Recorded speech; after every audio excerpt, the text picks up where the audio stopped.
ഇന്ന് ഉരുളക്കിഴങ്ങ് പൊരിക്കാം. ഇതാ ഉരുളക്കിഴങ്ങ് തൊണ്ട് ചെത്തിയിട്ട് ഞാനിതാ കനം കുറച്ചരിഞ്ഞ് ഉപ്പും മഞ്ഞൾപ്പൊടി ഇട്ട വെള്ളത്തിലിട്ടേക്കുന്നു.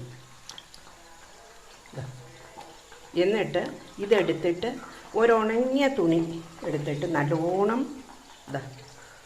അതിൻ്റെ വെള്ളമെല്ലാം ഒപ്പിക്കളയണം. ഇങ്ങനെ വെള്ളമെല്ലാം കളഞ്ഞേച്ച് നമുക്ക് ഇങ്ങനെ അടുപ്പിട്ടിട്ടേക്കാം. അത് സിമ്മിൽ വെച്ചാൽ മതി.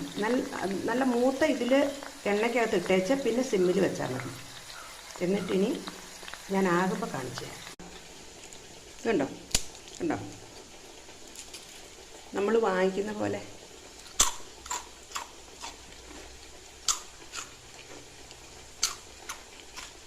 കണ്ടോ, അതുപോലെ ഇനി വേണേൽ നമുക്ക് മുളക് പൊടിയോ എന്ത് വേണേലും ചേർക്കാം.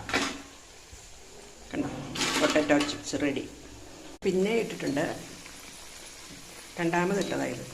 അതവിടെ സിമ്മിൽ വെച്ചാൽ മതി. കുറേ നേരം ഇത് കിടക്കണം. പിന്നെ എന്നാലേ അതിൻ്റെ വെള്ളമൊക്കെ വറ്റുള്ളൂ.